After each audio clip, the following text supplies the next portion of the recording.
Hola, buenas tardes, yo soy David Pérez Vega y este es mi canal literario Bienvenido Bo. Hoy quería hablar de este libro, Caballos Desbocados, que es la segunda parte de la trilogía de Yukio Mishima llamada El mar de la fertilidad, que está formada por este libro, que ya lo comentaba en el canal, Nieve de Primavera, puedo dejar un enlace. El segundo es Caballos Desbocados, el tercero es El Templo del Alba y La corrupción de un ángel. Cuando estoy grabando este vídeo realmente estoy como por la mitad del último, de La corrupción de un ángel, y tengo que hacer ahora la reseña de Caballos Desbocados. Vale, este libro se publicó por primera vez en 1969, que es el mismo año de publicación del primero de la serie de Nieve de Primavera. Yukio Mishima nació en Tokio en 1925 y murió el año siguiente de publicar estos libros, en 1970, con 45 años. No me acordé en Nieve de Primavera de ponerme mi camisa, la que yo considero la camisa japonesa, que me pongo con los libros japoneses porque tiene como una especie de sol naciente japonés. Vale, esta vez sí, me la he puesto. Bien, entonces vamos a comentar Caballos Desbocados, que es un libro que yo leí realmente en 1998, es decir, hace 26 años, cuando yo tenía 24, y lo he vuelto a releer ahora. En aquel momento lo saqué de la biblioteca de Móstoles y no estaba en alianza, yo lo saqué de la editorial Caral, que ahora es la misma traducción, ¿vale? La han tomado de Caral. Creo que ya dije que no es traducción original del japonés, esta es una traducción del inglés, hecha por Pablo Mañé Garzón. Esta, la de Nieve de Primavera, sí era una traducción directa del japonés. Y las otras tres novelas de la tetralogía son traducciones del inglés, pero vamos, es que no existen estos libros de Mishima ahora mismo en traducción directa del japonés. En realidad, lo digo ya, si alguien lo quiere saber, me suena mejor el español de Caballos Desbocados, traducción del inglés, que el de Nieve de Primavera, que había alguna frase con alguna construcción un tanto extraña. Bien, una cosa que debo decir es que, claro, como es una tetralogía, los libros están hasta cierto punto entrelazados. Para comentar Caballos Desbocados quizá tenga que contar algo del final de Nieve de Primavera. O sea, voy a tener que hacer algún spoiler. Si alguien no ha visto esta serie y la piensa leer en el futuro, yo creo que si va a ver estos vídeos tampoco se preocupe, porque lo normal es que usted no tenga memoria fotográfica y que cuando lo lea dentro de 6 meses o un año no se acuerde de lo que ha escuchado aquí. Vale, vamos a seguir con esto. Bien, Nieve de Primavera está ambientado entre los años 1912 y 1914, que era el final de la era Meiji en Japón. Este libro, Caballos Desbocados, está ambientado en 1932. Es decir, cuando dejamos el otro libro, conocemos a un joven que se llama Honda. En el otro vídeo dije Honda, hice como la H, como si fuera una J, pero me he dado cuenta que cuando se hablan en las palabras transcritas del japonés, la H es muda como en español, porque Hiroshima tiene una H al principio y no se pronuncia. Por lo tanto, en el otro vídeo le llamé Honda, aquí le voy a llamar Honda y ya está. Vale, entonces conocíamos a Honda, que tenía 18 años en el primer libro, ahora tiene 38.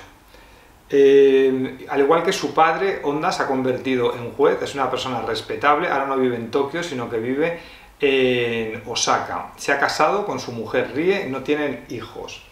Es una persona, es un profesional que ha basado su vida en la razón del derecho, digamos, y es una persona donde poco dada a las pasiones. El que se daba a las pasiones era su amigo Jikoaki, que vivió una intensa historia de amor en Nieve de Primavera, y él pensaba, Honda, que él no estaba como hecho para ese tipo de vida, ¿no? De aventuras. Vale, la acción de Caballos Desbocados va a comenzar cuando el jefe de Honda le encargue la tarea de ir en representación suya a un evento que le han invitado fuera de la ciudad, que es otra ciudad japonesa que se llama Nara. Entonces, a Honda al principio no le hace mucha gracia, pero bueno, al final accede a ir a una convención de Kendo. Kendo es un arte marcial japonés, es una lucha que en vez de con espadas se lucha con palos de bambú. Hay una escena muy curiosa antes de ir a la convención esta de Nara, es que está paseando Honda por su ciudad, por Osaka, y entra a un lugar que lo llaman la Torre de la Justicia, que dice que no tiene una labor muy clara, que es una torre que está vacía y que simplemente tiene como una escalera interior que va hacia arriba. Entonces Honda empieza a subir por esa escalera en el extraño edificio vacío y es una escena como alegórica, un poco kafkiana, en la que el lector va a comprender que Honda está como pasando de un mundo a otro, de un mundo racional a un mundo donde se va a guiar por premisas que van a resultar más irracionales. Entonces, en Nara, en la convención de Kendo, Honda se va a encontrar con a ver si lo digo bien, Iunima. La palabra correcta es Iunuma, es el nombre, que era el preceptor de su amigo Kiyoaki en Nieve de Primavera. Cuando hice la reseña de Nieve de Primavera no hablé directamente de este personaje, que era un personaje secundario, Iunuma, pero sí que dije que a veces el joven Kiyoaki se comportaba de un modo un tanto cruel, y una de las partes en las que se comporta de un modo cruel es el trato con el preceptor, que acaba teniéndose que ir de la casa. De hecho, el escándalo que hubo aquí en Nieve de Primavera, o el supuesto escándalo, el único que habló algo en contra de la familia de Kiyoaki era el antiguo preceptor Iunuma, que publicó un artículo en una revista de extrema derecha contra la familia de Kiyoaki, pero no tuvo mucha repercusión. Y después ya de 20 años, pues Honda se encuentra con Iunuma, que cuando iba a ver a Kiyoaki, a su amigo, a su casa, pues le llevaba hasta la habitación del otro y demás, se conocen y se saludan afectuosamente. Y este hombre ahora vive porque ha montado como una escuela de Kendo y le va bastante bien desde que se produjo el 15 de mayo de 1932 un intento de golpe de Estado que acabó con el asesinato del primer ministro. Este es el trasfondo histórico de la novela. O sea, esto del atentado del 15 de mayo lo he buscado en internet y es un hecho real de la historia de Japón. Entonces, claro, hay como una especie de exaltación nacionalista en estos momentos, que si no recuerdo mal, en 1931 es cuando Japón ha empezado la invasión de China. O sea, hay un momento aquí ya como de un momento bélico en la historia de Japón. Vale. Hay un momento, o sea, decir que le va a presentar Iunuma, le va a presentar a Honda a su hijo, que se llama Isao. Isao es el alumno más destacado de la escuela de Kendo del padre. Tiene 18 años y es un joven como muy arrojado, que pone mucha pasión en lo que hace.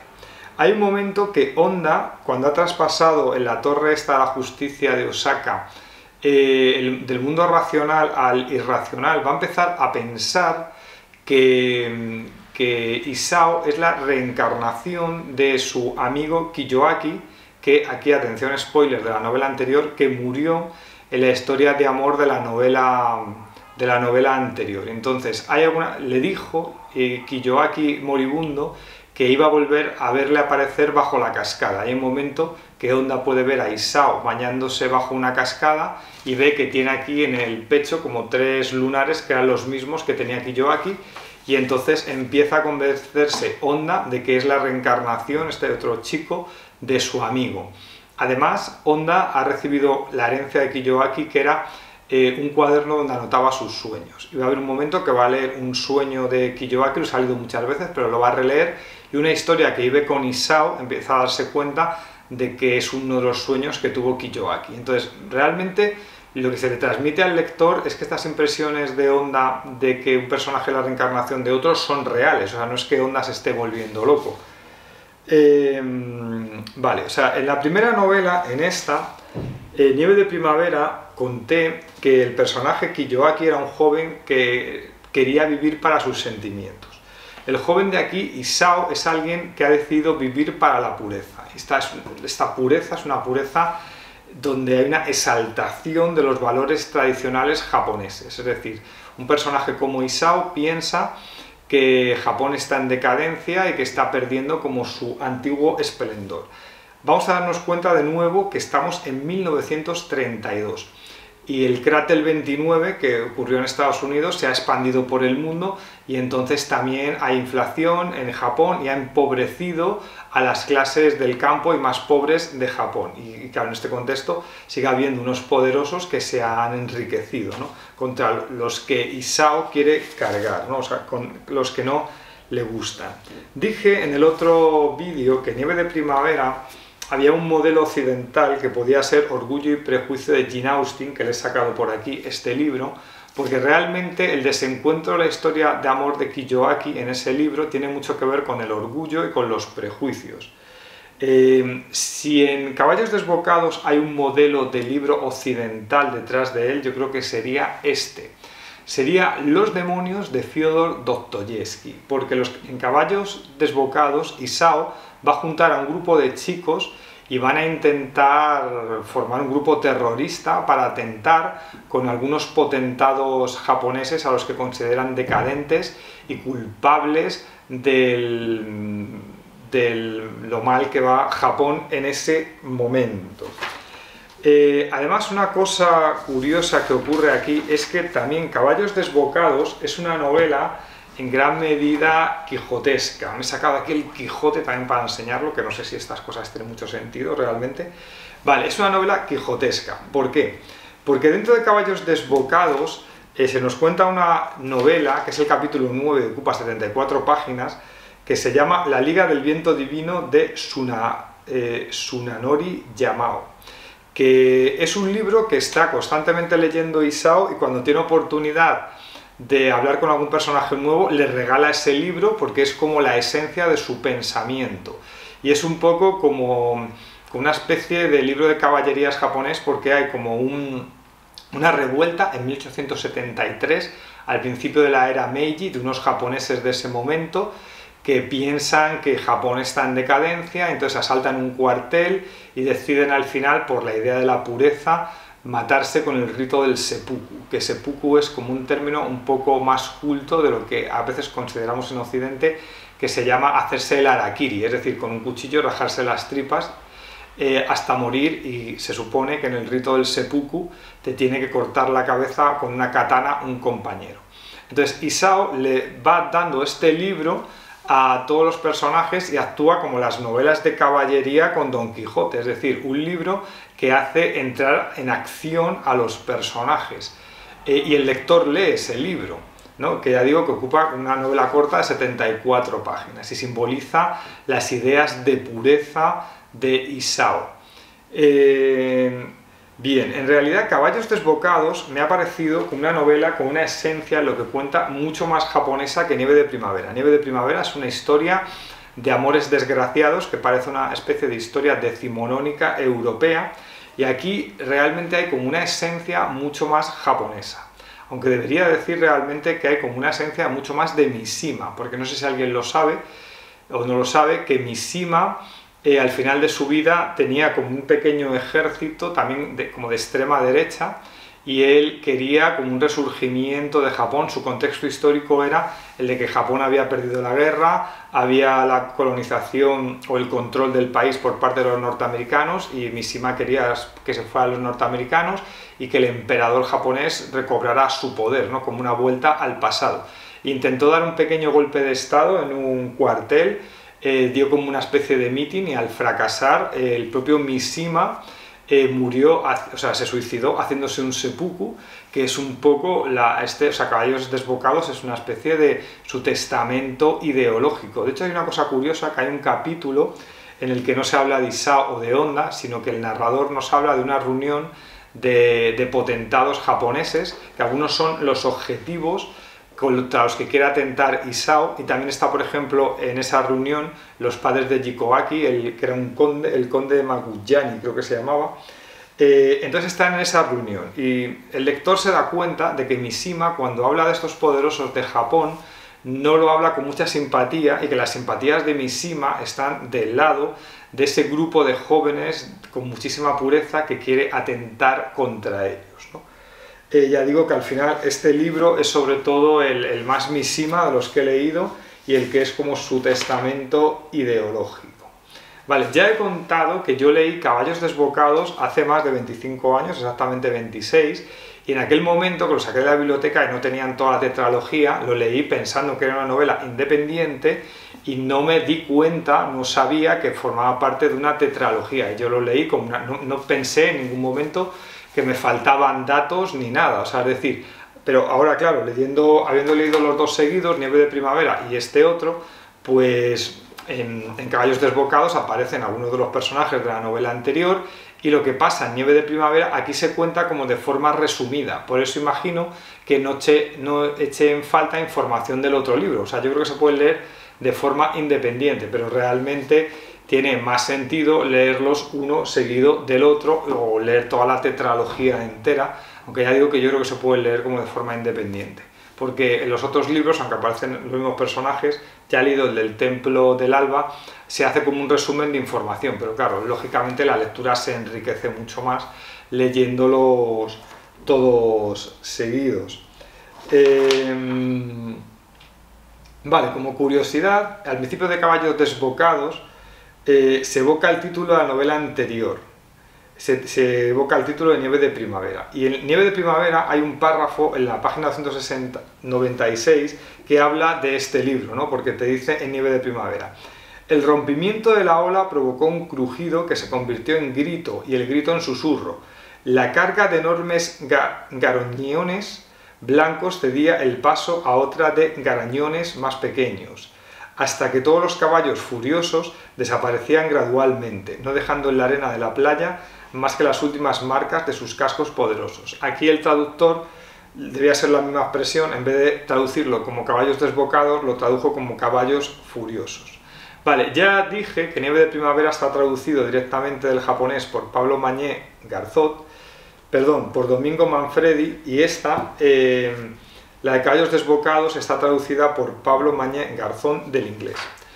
Suena mejor Caballos Desbocados, curiosamente, aunque sin querer ponerme quisquilloso sí que le detectaba a la traducción dos pequeños fallos, porque continuamente usa expresiones del estilo de detrás suyo en vez de detrás de él. Y hay una cosa que suena rara en la traducción, que cuando entra en alguna habitación dice: es una habitación formada por 10 alfombras. A ver, esto es una traducción del término japonés tatami. Tatami es una especie de alfombrilla que se pone en el suelo. Los tatamis tienen unas medidas estándar, y recuerdo de un libro de la editorial Satori, que está especializada en escritores japoneses, que había una nota a pie de página que te decía: un tatami tiene estas medidas, no sé, imaginaros que es 1,80 por 1,20, y todos los tatamis tienen esas medidas. Entonces cuando te dicen la habitación era de 15 tatamis, pues es como una medida, como si en Occidente decimos la habitación era de 8 metros por 10 metros, es una medida de la habitación. Entonces queda un poco raro en Caballos Desbocados cuando dicen que la habitación tenía 10 alfombras, y no hay ninguna nota aclaratoria para decirte que eso es como la medida de si la habitación era grande o pequeña. Pero bueno, son pequeñas cosas, se lee perfectamente. Caballos Desbocados es una gran novela, me ha gustado más Caballos Desbocados que Nieve de Primavera, y no quiero decir con esto que Nieve de Primavera sea una mala novela, que no lo es en absoluto, pero Caballos Desbocados yo creo que te mete mucho más profundamente en la mente de Mishima. O sea, es como mucho más japonesa, mucho más apartada, yo creo, que la tradición occidental, aunque ya digo que se puede parecer en cierto modo a Dostoyevsky, o sea, es decir, tampoco es que sea la forma de narrar muy extraña, pero las obsesiones del narrador y del protagonista sí que son muy japonesas, o al menos son muy Mishima, porque Mishima tampoco es que sean las obsesiones de todos los japoneses, obviamente, pero sí que me ha parecido que aquí el autor pone mucho más de sí en Caballos Desbocados que en Nieve de Primavera. Y el nivel de la tetralogía, habiendo leído estos dos libros, es alto. Ya he leído el tercero, ya lo comentaré, tiene un pequeño bajón al principio, pero también me ha gustado bastante. Y hasta aquí la reseña del segundo volumen de la tetralogía El mar de la fertilidad de Yukio Mishima, publicado entre 1969 y 1970. Si os interesa Mishima o me queréis recomendar algún libro más suyo, pues lo hablamos en los comentarios. Y ahora llega, si no estáis suscritos, suscribiros por favor. Y ahora llega el momento spam, donde yo hablo de mis propios libros.